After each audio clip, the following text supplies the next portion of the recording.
வணக்கம் நண்பர்களே, இன்று நம்ம வீடியோவில் எரிமலை என்றால் என்ன, அது எப்படி உருவாகிறது என்பதை மிக எளிமையாக 2 நிமிடத்தில் புரிந்து கொள்வோம். எரிமலை என்றால் என்ன?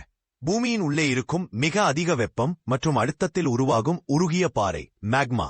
இந்த மேக்மா பூமியின் மேற்பரப்பை உடைத்துக்கொண்டு மேலே வெடித்து வந்தால் அந்த இடத்தையே எரிமலை என்று அழைக்கிறோம்.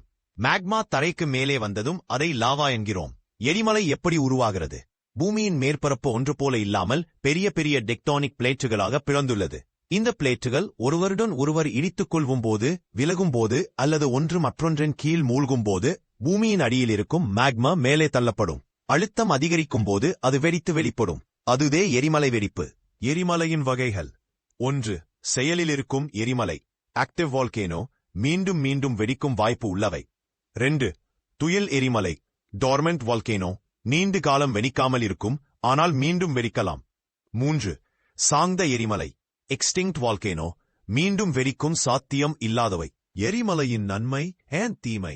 நன்மைகள்: புதிய நிலம் உருவாகும், மண் மிகச் செழிப்பாகும், தங்கம் வைரம் போன்ற கனிமங்கள் உருவாகும்.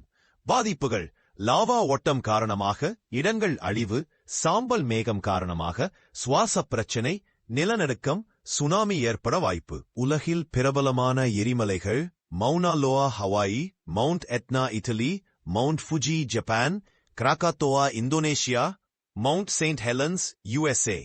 இந்தியாவில் அந்தமான் பகுதியில் உள்ள பரன் தீவு இந்தியாவின் ஒரே செயலில் இருக்கும் எரிமலை. இவ்வளவுதான் நண்பர்களே, இன்று எரிமலை பற்றிய அடிப்படை விஷயங்களை கற்றுக்கொண்டோம். வீடியோ பிடித்திருந்தால் லைக், ஷேர், சப்ஸ்கிரைப் செய்ய மறக்காதீர்கள். அடுத்து ஒரு சுவாரஸ்யமான விஷயத்துடன்